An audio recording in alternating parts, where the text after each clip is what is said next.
Come along with us as we explore the broad world of preservation and the work being done to preserve, interpret, and save our past in a 21st century world. From aquaculture to historic foodways to forensic modeling, we're talking weekly with experts from across the globe. This is your host, Nick Redding. Welcome to PreserveCast.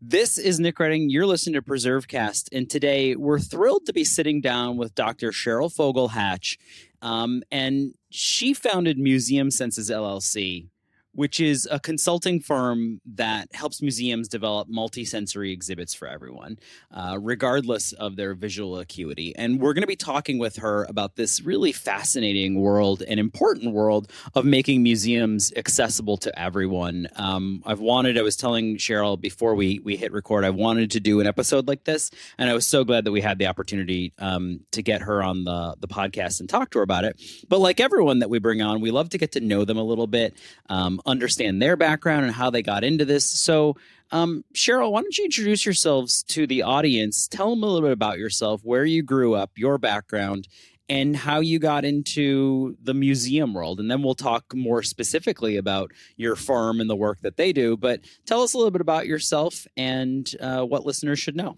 Well, I grew up in the Southwest United States. I grew up in Arizona. I went to the University of Arizona as an undergrad. Really fell into archaeology and anthropology. I did not go to school to start with that. I basically took some courses to fill general ed requirements and found that I enjoyed them quite a bit and went from there. So my first exposure to anything related to historic preservation was through archaeology. And my first exposure to archaeology after I did a class was, hey, there's a museum and they're seeking student volunteers to do different basic artifact. I don't even remember exactly the tasks, but I got to go behind the scenes and these tables with these bags and pulling out these, stone flakes and these ceramic sherds and pottery and all sorts of cool things that you get to touch in museums and in the back of the house, in the behind the scenes, in the collections areas, with some care to make sure you don't get the bags mixed up. You get to touch stuff. And in the front of the museums, when display cases, you don't. I happen to be totally blind. And so for me, touch is a way that I derive information about objects. And so a glass case is not effective for me. So that's my lived experience. And then I did my graduate degree at the University of New Mexico in Albuquerque and stayed in archaeology and got more deeply into collections, did my research on museum collections, stone spear points from about 10,000 years ago, kept with that, did a couple of years. Well, my first job getting into that was actually as a technician, a museum technician, because they had a collections area that had sustained some water damage from a burst pipe. And so the staff put everything out on these long tables to dry. And then at some point, this was spring, and then at some point in the summer, they hired a few of us students from the university to basically systematically put everything back in new bags and make sure that all the information was recorded and everything matched in the database.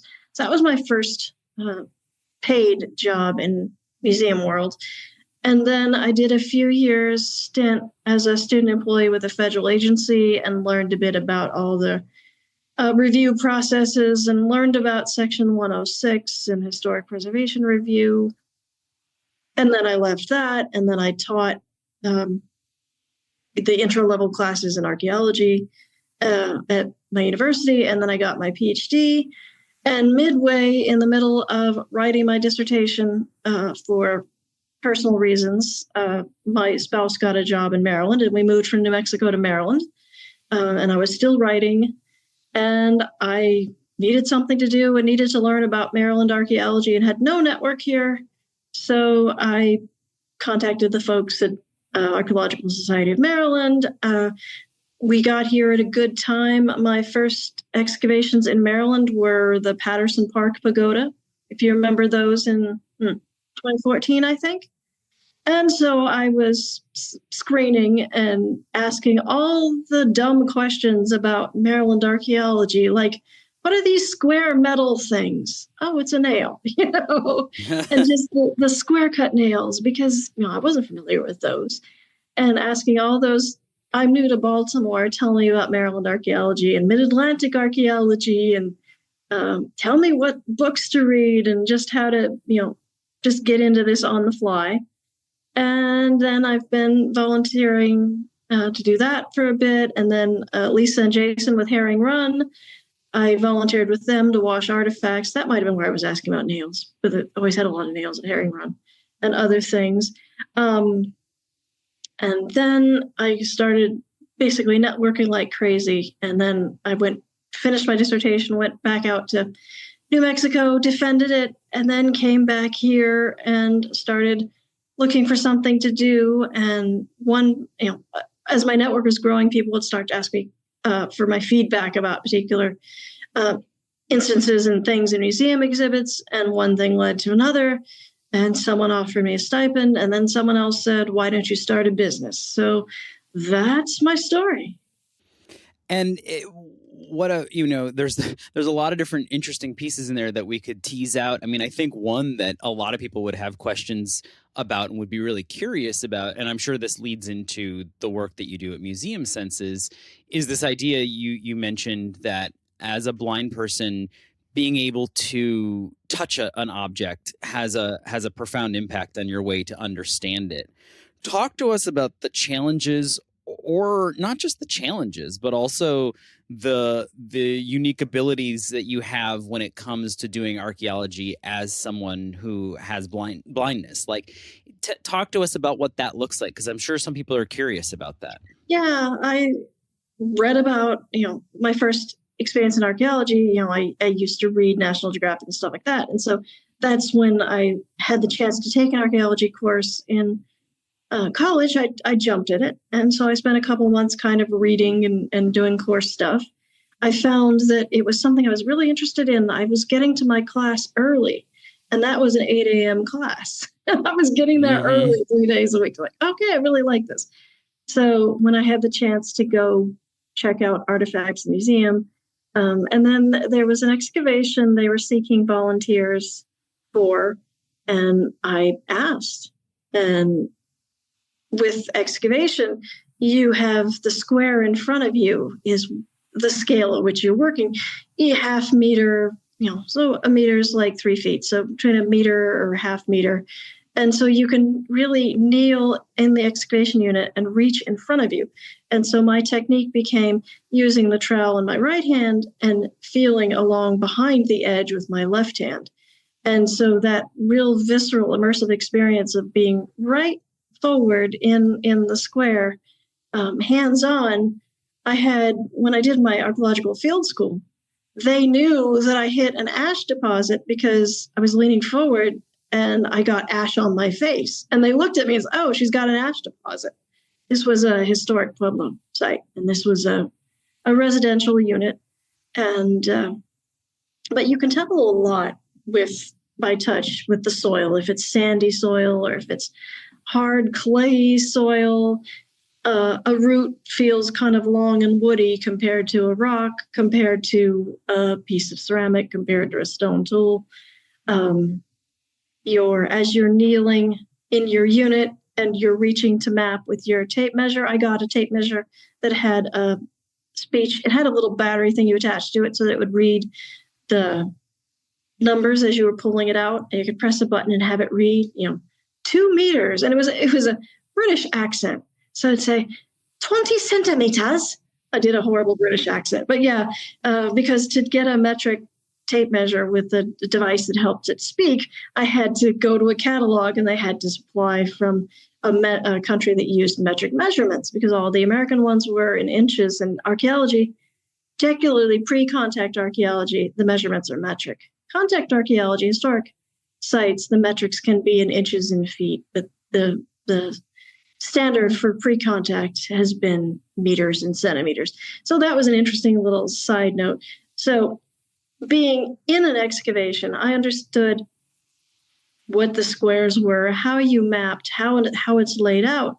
So then when I'm in museum collections and getting information about an artifact and it's collected, it's like, I know to keep track of that's unit 3 of site, whatever the name of the site is, and excavation area 2. And, this is in what particular area. And to learn that knowledge of this is where you found it is key. And archaeology is a small percentage of archaeology is field work. That's the fun thing that everyone likes to do. That's the fun thing that the public thinks archaeologists do. But there's all sorts of analytical skills and non-fieldwork skills. But you really need the basics of this is what it looks like to excavate a site. This is what it looks like to keep track of your locations of objects. Because once you pull them out of the ground, if you don't record that locational information, you lose it. And the locational information, the context is almost as important as the artifact itself. And so that understanding is key. I have not done field work in a long while. I do kind of miss it, but it's, as I said, it's just such a small percentage of what archaeologists do. One of my faculty members years ago, advisors used to say, that you need to find your niche. And for me, it was particularly important to find my niche. And that's part of why museum collections became my niche, because I understood how to interpret all the information with the artifacts. I understood how to, that I can look at information about the artifacts, shape and texture and some other things by touch. But I also had the book learning to, when it was time for me to collect research, to be able to set up my protocols and figure out what visual information I needed to keep with my data collections. What's the color of the stone tool, because that's the material it came from.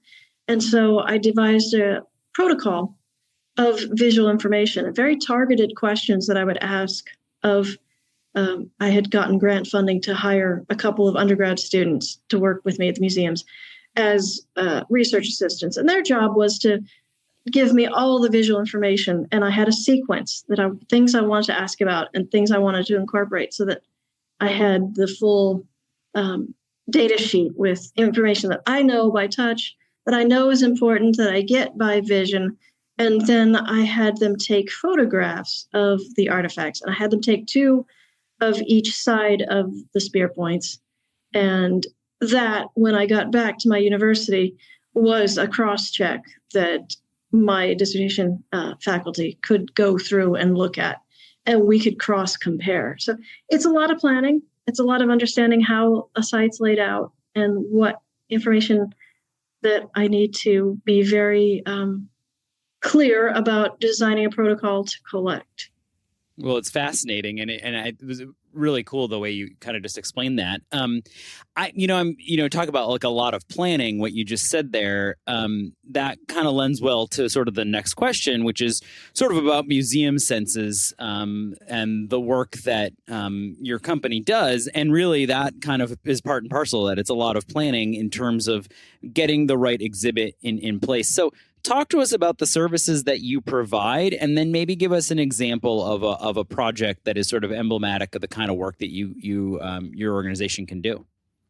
I do a couple of different things. The stuff that I love is tactile media for exhibits, 3D models or 2.5 dimensional drawings, if the lines are raised or engraved, so that they can be felt. And the other thing that I do is basic accessibility consulting and sort of advice and strategy kinds of things. So I can come to an organization and give, a training about how to help a guest who is blind or has low vision to understand what information, what you have at the site, what the content is, how to help describe that. And I have done that in terms of historic sites. That's my network. But I've also worked with art museums and giving people a chance to practice describing what paintings look like and all the visual things. Start with the overall summary. What's this painting about? Is it a realistic scene? Is it a family portrait? Is it an abstract? Is it and then go, systematically with the details, foreground to background, left to right, whatever sequence makes sense. So I do a lot of advice and strategy. I have had a good deal of fun at historic sites because historic sites can be very immersive. If you can walk into a building and up the stairs or down the stairs or across the tile, like this one, some of the tile textures are different or the stone textures are different depending on what it is. It's very immersive. I've worked with a historic site, Fort Ticonderoga in upstate New York. They're a Revolutionary fort. And I had a lot of fun with that because part of what I did was tell them about all the things they were doing already that was multisensory. So being able to touch the cannons before the cannon demo, they passed around the heavy cannonballs, being able to touch that. The thing they were concerned about how I'd be able to follow the demonstration. And I found after experiencing it that this technology, the flint-loaded cannons, is a couple hundred years old. People don't have that knowledge, so they have to explain it to everyone. And that was key for me to understand. Okay, you come forward, you ram the rod down, you clean the barrel, you ram the cloth in and the ball in, and then they passed all those artifacts around through the crowd for the demo.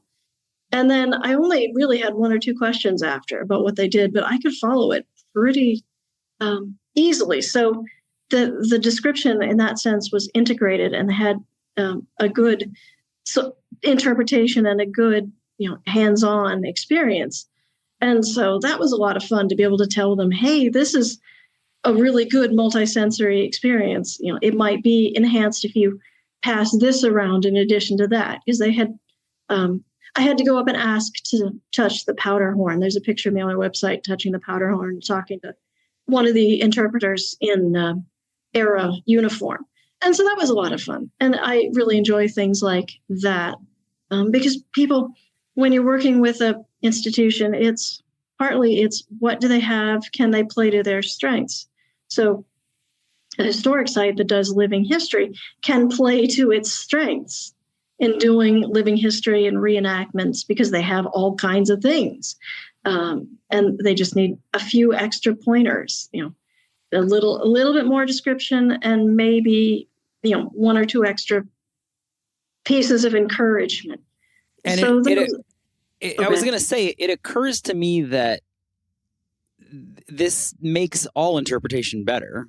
Absolutely. Like this might be, this may, obviously it has the benefit of serving those who are visually impaired, but everyone benefits from a more immersive experience. So, I think if looking at it from that perspective, it's sort of just good organizational sort of awareness to kind of think through how your programming works so that they are accessible, but that you're benefiting everyone. Because what you're describing sounds like a better overall experience, no matter what your visual acuity is.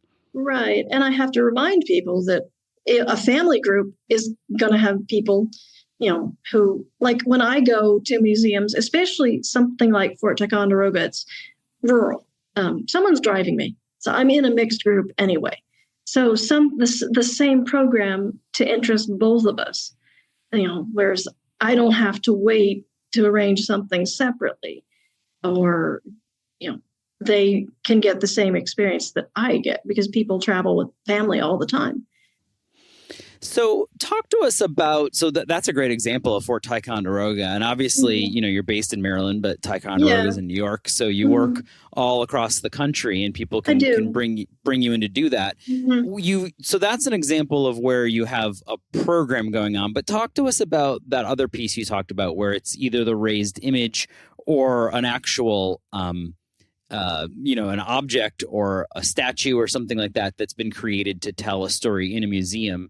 What kind of work have you done there and examples that people might be interested in? Well, this might be a good place to talk about founding fossils. So let's go for it. Founding Fossils is an exhibit up at the Peel Museum in downtown Baltimore. And it's a very interesting story because it has elements that are art, elements that are science, elements that are history.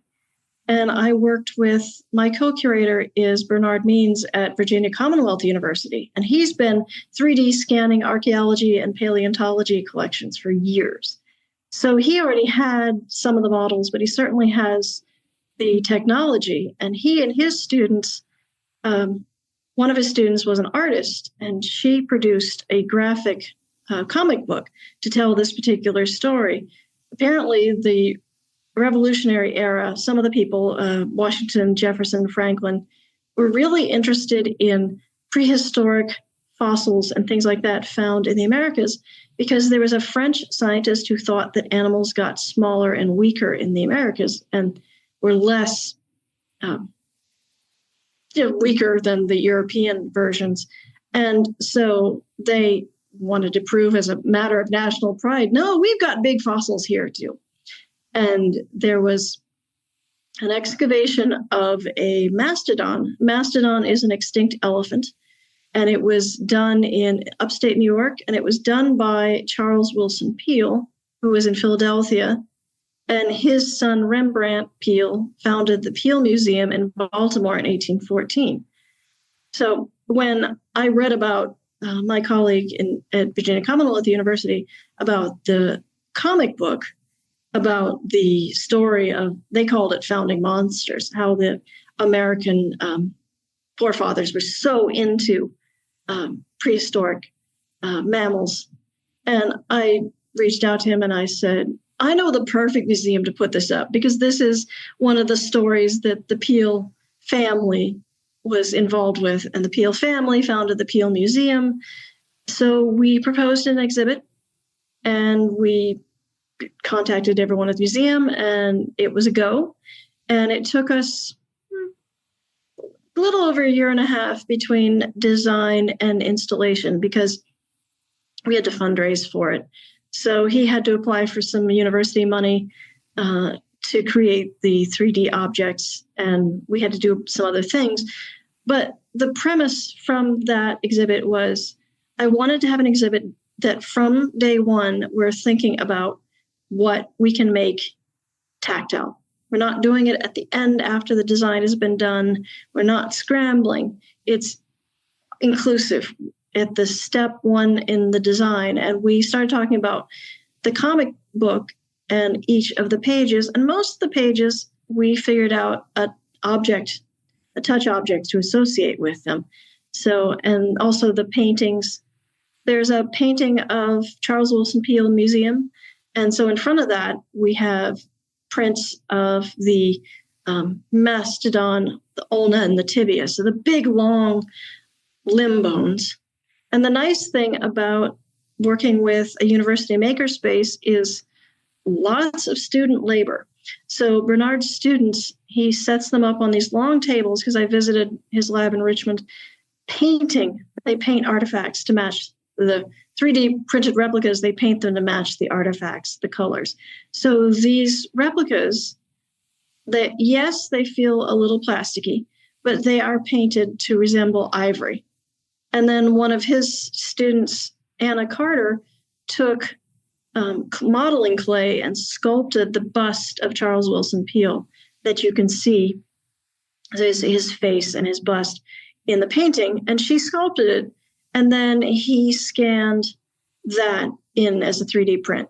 And so the tactile is the two bones and the bust, and the painting is on the divider wall behind it. Now, there are some other things there. I did have to explain, and I was taking guests through that, there's a curtain and there's some other things that you can see in the background. But the main key elements are the bones and Charles Willson Peale. And so we did a similar thing with the rest of the pictures. And then we needed perspective. So we put in a model mastodon, which is about 18 inches. And so scale the proportions for the head, the tusks, the feet, the back, the tail. So I have taken some friends of mine who are blind through, and I start them with the mastodon model, and then they get a chance to, touch it and make comments about the proportions of it. And then we go a couple steps, and I say, this is a live scale tusk. So they reach the bottom of it, and then it's mounted upright, and they reach the top of it, and that's 38 inches. And they go, oh my gosh, that's big. And I say, yeah, that's big. We can't put a life-size mastodon in this room. It will take up the whole room. We couldn't do anything else. And they really get that aha moment. And that's a lot of fun because it's intuitive. It goes, their direct observation. It'd be something if you could make that observation if I described it, but there's something about touching it that makes it just come alive, just pop. Now, I'm curious, which is just, it sounds like a fantastic exhibit, and people can see this at the Peel. We'll put links in the show notes so people can find out how to get there. I know Cheryl said the exhibit has been extended, so there's an opportunity to continue to see it. But, it obviously we sort of touched on this idea that improving this sort of interpretation, rising tide lifts all boats. It just makes it better for everyone to visit. So I can imagine, a young child really enjoying this kind of experience to get hands on. But I'm curious, do you think that has it increased the amount of guests that have, visual impairment thinking, hey, I should go and visit a place like that? Does it get sort of within that community, sort of a sense of like, this is a safe place. People can come here. They're putting on exhibits for us. Talk to us about that. How do you, if you put this work in, how do you market yourself that way? You have to really kind of tap into the community, and I can help organizations with that because I have done. I did a newsletter for the blurb for the Maryland Library for the Blind. There's a couple of other listservs that I've popped it in on. The people that I've taken through are friends of mine. There are other folks who have said, you've got to get people to come down, but the knowledge is there. I've made sure to populate that. It's a piece that museums often need help with, and that's one of the things that I can do. My colleagues at Fort Ticonderoga, one of the things I did for them was give them their local organizations. I have to touch base with them and see how that went. They're seasonal. They're closed now in the winter. So I don't know how it went, but that is one thing that I do try to help with. And it's a slow, because it takes a while, because we've been excluded. Blind people have been excluded from museums for a long time. And you have to really remind people repeatedly that this is what you're doing and this is how you're doing it. And we are working on that. It's always a work in progress, as you know, community engagement can be. Yeah, absolutely. No, but I think that's a fascinating piece. And kind of leads me to the next thing, which is, as people are listening to this and they're thinking, okay, I run a historic site, I have a house museum, or maybe a small museum, or maybe a large museum for that matter, and we should be doing a better job of this. Where do they even start? So they're just thinking, okay, we've got some exhibits coming, or we don't even have money for new exhibits. We just have our existing things. Give people a sense. I mean, obviously they can reach out to you. We'll put links in here so that they can reach out to you and they could hire you to do some of that work. And we would encourage them to do that. But even just to get their board to think about it, or maybe making the first step, what are some pieces of advice you would sort of pass on to people listening who want to be good partners in this kind of effort? Find out who your local community members are. Figure out what the organizations are. There are several organizations in the blind community, and some are national and have regional chapters, and some are very local. Ask around, find out. Schools are sometimes okay places, libraries. Find out who your community members are. Figure out who your partners are. Where are the maker spaces? Where are the artists? Who has an interest in doing these kinds of things? Figure out who you can collaborate with. And it also starts with just providing examples to your board members and your leadership. What have other museums done? A couple of us are actually doing a presentation at a conference to talk about that and partnership and kind of figuring those kinds of things out, because that's usually where people get stuck, is they think they're doing this big lift all by themselves. And you won't fix it necessarily the first time you send an email, but you'll start a conversation and you'll start to kind of get the wheels turning and just kind of figure out where you're going. I have a colleague who suggests starting with programs rather than exhibits because programs are one-offs. Mm-hmm. So if you have a particular demo, just make sure all the items from the demo are on a table or are passed around. If you have a particular speaker, ask what they can bring in. If you have a particular artist, ask what they're comfortable having touched. You have to ask the question and begin to build partnerships and resources. Yeah, I think that's, obviously just being mindful and talking to people in the community. I mean, I think it's something that's overlooked. I think people sometimes overthink all the different aspects of this work, and it's just start with an honest conversation and ask, how can we do better? And I think that will lead you in that direction. But as you go to plan a big exhibit, then is that when you would encourage people? I mean, obviously, I'm sure for your own business, you would encourage them to go and hire you. But really, it seems like if you're going to invest time and money in putting a big exhibit together, you really should have a consultant. You wouldn't go into it without an exhibit design consultant, Right. and you wouldn't go into it then if you were being serious about this without somebody who's sort of thinking about accessibility. And obviously, we're talking about visual accessibility, but then there's also hearing impaired, and there's people who have sensory issues and different ways of sort of addressing those. And I know that there's different strategies for all those things. Absolutely. So talk to us about that. I mean, is that when you would encourage people to step in and hire a consultant? For areas that are things that I know about, but they're not my direct experience or my research experience, I usually will provide resources and then encourage people to. There's certain networks that I belong to. There's a Leadership Exchange Arts and Disability, the LEAD conference. They have a lot of. I might see if I can find you that link. Okay.